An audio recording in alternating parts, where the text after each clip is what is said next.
Hey, what's up everyone? Hope you're all having a wonderful time. Here the endgame version of the attribute stacking Howa and pillar Gemling Legionnaire, which has been a very popular and broken build for PvE2 early access, and I just want to show you how it looks like with a little bit more invested into the build than the last videos that are released, and still with room for improvements of course, if you want to really mid-max it.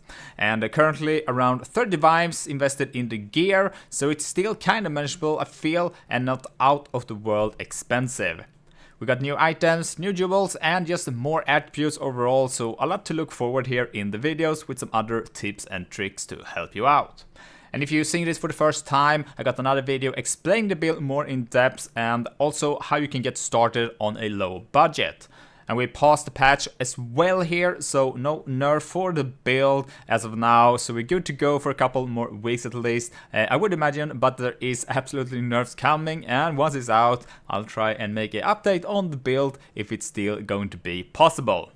So let's jump into it. Let's take a look on our character and attributes here. We got to 94 on the Gemling Legionnaire here, with a little bit more now in attributes. We have a little bit over 700 intelligence, 500 dexterity roughly, and 370 strength. So we got a little bit more here at the moment at 3k life, and also a bit over 5k mana, and the mana is obviously super important as we are spec'd into mind over matter, which makes all damage taken from mana before life, so super important that we have that huge amount of mana. And we get that off our intelligence, right? We get 2 plus mana from this. And then of course, as we are spec'd into Gemling Legionnaire with enhanced effectiveness, we'll double that bonus from all the attributes here. So the 2 mana that we get for intelligence get to 4, and that's one of the biggest perks of being the Gemling, right? But now if you take also a look on the rest of our stats here, you can see that we are right now on negative chaos resist, and that's going to be the biggest nerf to this update I guess. But we did trade off that for a huge bonus to all attributes, and I'll go over more about that in just a sec. But for me personally, it doesn't feel like it do matter too much. You have those purple orbs that you encounter from time to time in the when you do maps, and it's super easy just to avoid them. And then what I do is basically just try to avoid to run any map with extra chaos damage mod on it as well. Absolutely works fine I feel, and the biggest thing to take care there when you are trapped in a closed area, right, and sometimes you do have those chaos damage things going around in that area, so that's probably going to be the biggest weakness for this. But I don't run too many rituals, I'm mainly doing bridges as of now. And if we go back to our stats, we still got quite a bit of recovery on mana. While we are mobile, we are a bit over 300, so we don't really have to worry about getting all the mana drained.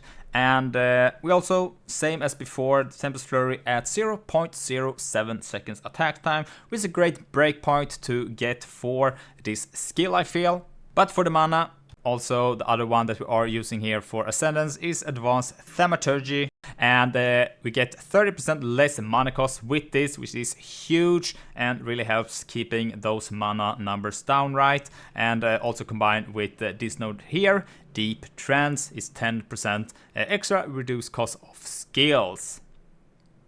Now, if we take a look on our items, and as you might see here, we also have a mod here on here. We get 4% of damage as extra fire damage, and also 4% increased intelligence. And this is going to be from Against the Darkness, Time Lost Diamond. And yeah, so this is pretty insane, and it was the one that I spend most currency into, basically. This one with the fire damage and also with intelligent roll on it. I bought this for 8 divines with lower mods, right? But this is not corrupted, so we can use divines on it to reroll the mods. And for me, I managed to hit perfect on 2 divines, so 10 divines in total for this item basically. Not really sure if that's lucky or not, but it do range between 2 and 4 for those 2 mods. And what's really strong here then is that you get those from this, for instance, Deep Trance. You also get it for here, from this one here. So we have 4% and 4% damage, 4 int, 4 damage. And also here, 4 int, 4 damage, 4 int, 4 damage. And now also we spec'd into Spaghettification. And this is also one of the changes that we made from last. And this is basically, we're getting this point from our Anoint right now. And as we were spec'd last time, we were spec'd into Blurred Motions, which is a great budget-friendly Anoint to pick up. Really cheap, but now we are picking up this one instead, and that's also because you get 7% increase to attributes, so that's obviously huge for this build. But also, as we are putting the Timeless Jewel here in this spot, you also get reach to this node here, so you get the extra percent intelligence as well with the damage. Just insane, really.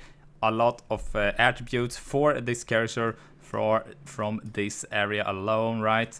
Now with this node we also get -2 chaos resist here, 30%, so that's also something to take in consideration. And yeah, that's why we are on the negative right now, and that's just something that we have to deal with. Now quickly, just before we go over the rest of the gear, we're still using all of our crit damage and mana regen nodes, more or less. And here also, quick reminder that you can get capped resist by getting corrupted on those jewels here. So I basically have cold resist on all of them, as you can see here, to get myself capped on those elemental resist. And we still have, let's see, one down here. Yeah, still using one of these jewels. Really nice quality of life to have.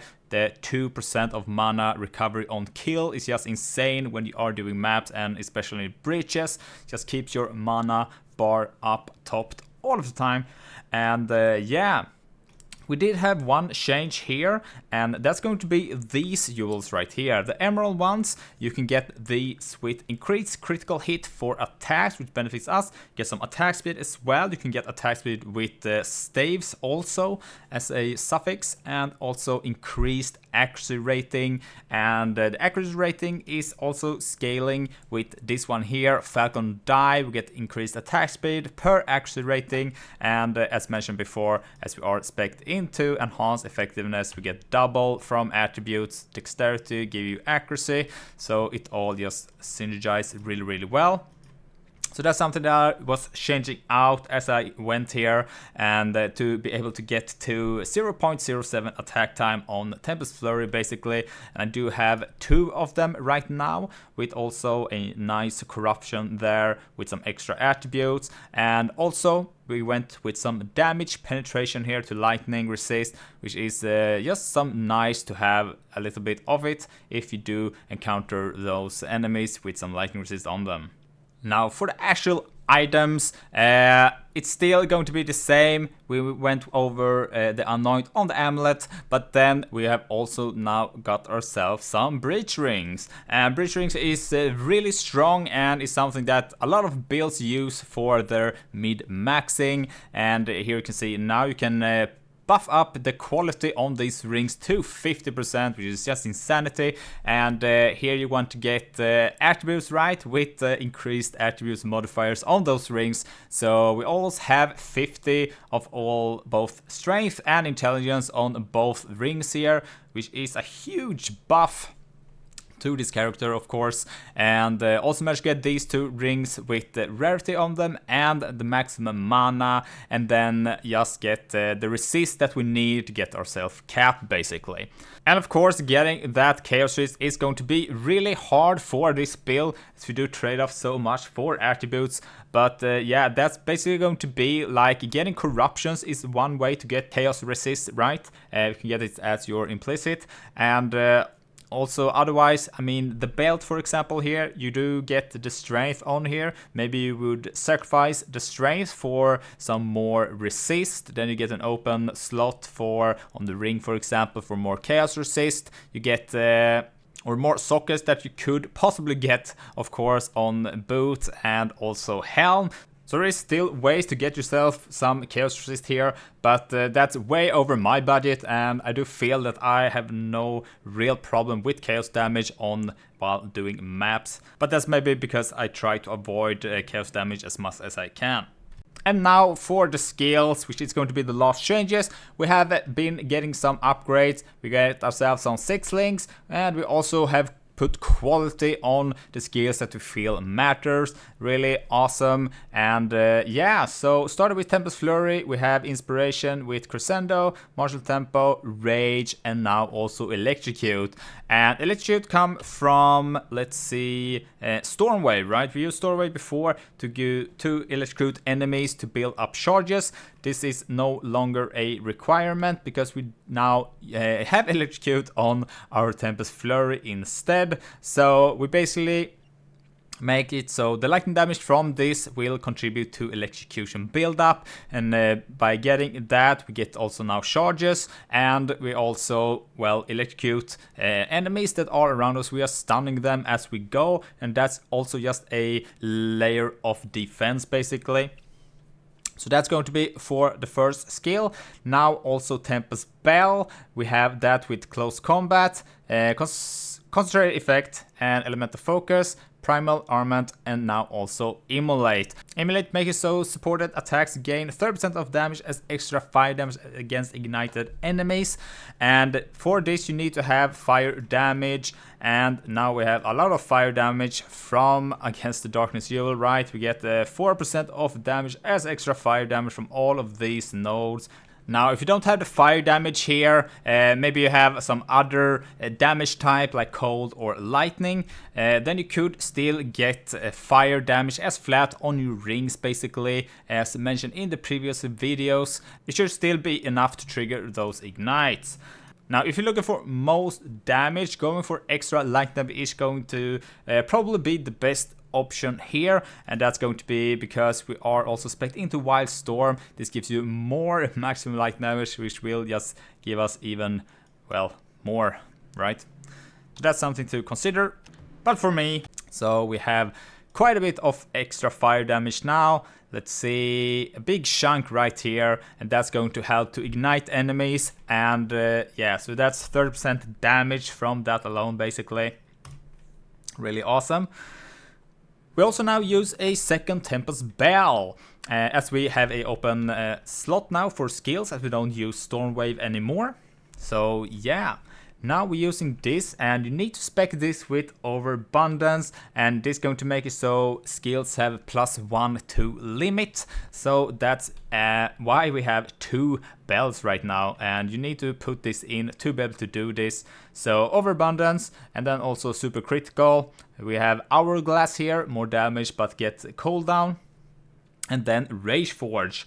So this is what those links that we are using with our second Tempest Bell. Yeah, we get some extra cooldown from this, but we only use this basically on opening 4 bosses, as we now can use both of those bells, so 2 bells at the same time. Really awesome. Other than that, I don't think I did any changes. You just put quality basically, charge stuff with preferred charges, and lightning exposure here, persistence and stripped away. Health, ice, and lightning are still going to be the same, with lightning fusion, overcharge, conductivity, magnified effect. Cold infusion here, ice bite, glacier, and long shot. Hand Chula, nothing changed here. Conductivity, volatile mark, heightened curses, and also some blind. Here actually was something that I read from a viewer, and he said he's using Sniper's Mark. This is a really awesome way for you to actually gain those extra frenzy charges, or in our case power charges, as we are converting, right? But yeah, this is a great way to get those charges for boss fights, for example. So you just put this in here, you remove that from, not that one, but replace this with the volatile mark, and now each time you use Hand of Chula, you will get a power charge each time.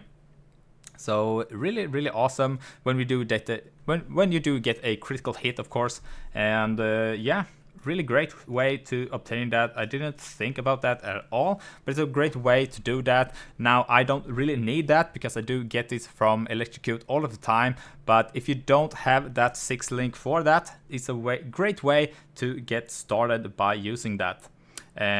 Constant Shock, Eye of Winter, and Impotence with energy retention, and also Deceleration, and Combat Frenzy with Profusion and Clarity. And let's end this with how you get your charges if you missed that in the previous video. Combat Frenzy here.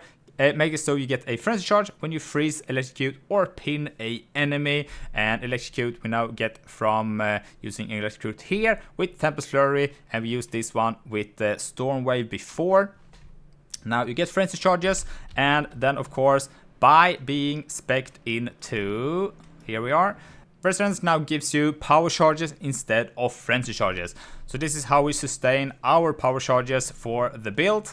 And also Combat Frenzy gives us charges when you freeze, and you do get some when Herald of Thunder is going to start to trigger, dealing damage. And here we have those support gems that supports freeze even more and make it just stronger. So that's another way that we are getting our charges from. And just a quick look on the Atlas skill tree. We still are the same on those right here for the boss and the normal one. We're going for quantity, rarity, and more mobs basically. And now we also have a full tree here. Rising Pyre, Internal Dimension Assault is the new one. Just more mob density basically. More mobs, more loot. It's kind of self-explanatory. Just more explosions going off, also really awesome. So that's going to be all the updates on the build that I have, and it's really do work really great, I feel, and I hope you enjoyed it as much as I do. And there are still more improvements that you can do, of course. The number one being getting a Instrumentis for the plus to all attributes. This is just a no-brainer, I feel here.